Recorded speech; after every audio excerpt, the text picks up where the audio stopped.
Staff Nurse Questions and Answers Part 1. In this video, we are discussing a few important NCLEX styles MCQs that may be asked in upcoming staff nurse exams. Welcome everyone to our YouTube channel for nurses preparation. My name is Neeraj Kumar Kaithal. Let's move to the topic. Question number 1. As a nurse, you are monitoring a client in immediate postpartum period. You are checking TPR and BP every 15 minutes for first hour. Which value suggests you there is an excessive blood loss? Options are options A. Increased pulse rate 90 to 102. Option B. An increased respiratory rate 18 to 22. Option C. Temperature 100.2 degree Fahrenheit. Option D. None of the above. Right answer is option A. Increased pulse rate 90 to 102. Rationale. An increased pulse rate is the first sign of excessive blood loss. It is because heart pumps faster to compensate for reduced blood volume. A slight increase in temperature is normal. 18 to 22 respiration rate is normal. Next question, question number 2. I am sorry, there is a numbering mistake. It is question number 2. That is, as a postpartum nurse, you are providing instructions to mother of newborn. The newborn is suffering with hyper-bilirubinemia. In following, which is your most appropriate instruction? Option A. Stop breastfeeding and start bottle feeding. Option B. Breastfeed the newborn less frequently. Option C. Continue to breastfeed every 2 to 4 hours. Option D. None of the above. Staff nurses, here's the rationale. Hyperbilirubinemia is an elevated serum bilirubin level. Elevated level of bilirubin causes jaundice. If jaundice occurs in the first day of life, it is known as pathological jaundice. In this condition, we are advising to give frequent breastfeeding to the newborn every 2 to 4 hours.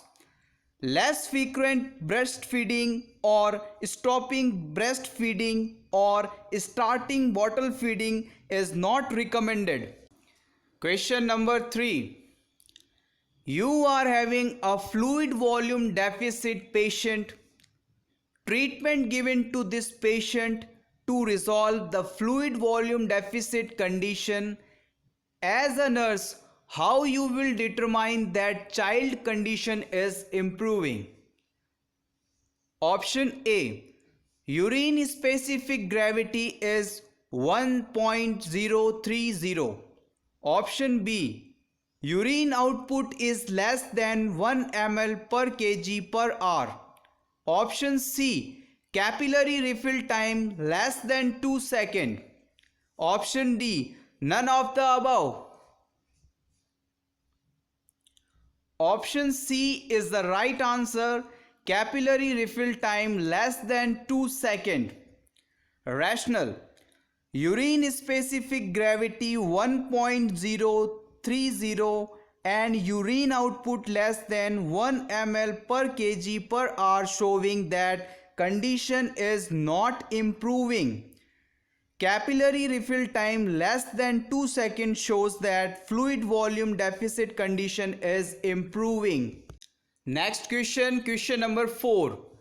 A child is admitted in the hospital with a diagnosis of pyloric stenosis. As a nurse, you know which is the main clinical manifestation of pyloric stenosis. Options are A. Large amount of bile in vomit. B. Projectile vomiting. C. watery diarrhea, D. None of the above. Option B is the right answer, projectile vomiting. Pyloric stenosis is a disease condition in which passage between the stomach and small intestine become narrower. Clinical manifestations of pyloric stenosis are projectile vomiting, irritability, constipation, etc. Guys, listen, do you like this concept of question and answers? If you like this concept and want more MCQs with rational, then please like this video and comment your suggestion, experience, etc. It really helps me to get an idea that you are liking this concept or not. Next question, question number 5. A child with rubeola, means measles, is admitted to hospital. Which type of precaution is necessary for this patient? Options are A. Neutropenic, B. Airborne, C. Protective, D. None of the above. Option B is the right answer. Airborne precaution is necessary. Rational. Rubeola means measles. It is transmitted via airborne particles or direct contact with infectious droplets. So airborne droplet precaution required and person in contact with the child patient should wear mask. Staff nurses, you must keep this patient in private room. Question number 6.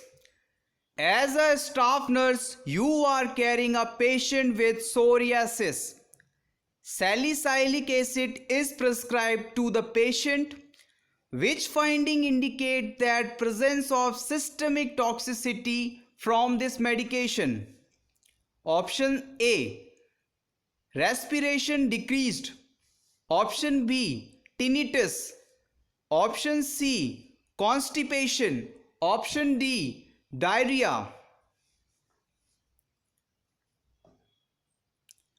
Option B. Tinnitus is a right answer. Tinnitus means ringing in the ears, hearing of sound when no external sound is present. Salicylic acid is absorbed readily through the skin and toxicity can result. Toxicity symptoms include tinnitus, dizziness, hyperapnea, and psychological disturbances. Next question. An autoclave is used to sterilize hospital supplies because A. More articles can be sterilized at a time. Option B. Steam causes less damage to the materials. Option C. A lower temperature can be obtained. Option D. Pressurized steam penetrates the supplies better. Option D is the right answer. Pressurized steam penetrates the supply better. An autoclave, an apparatus that sterilizes equipment by means of high temperature pressurized steam, is used because it can destroy all forms of microorganisms including spores. Thanks for watching. For more videos, please subscribe to our channel for nurses preparation.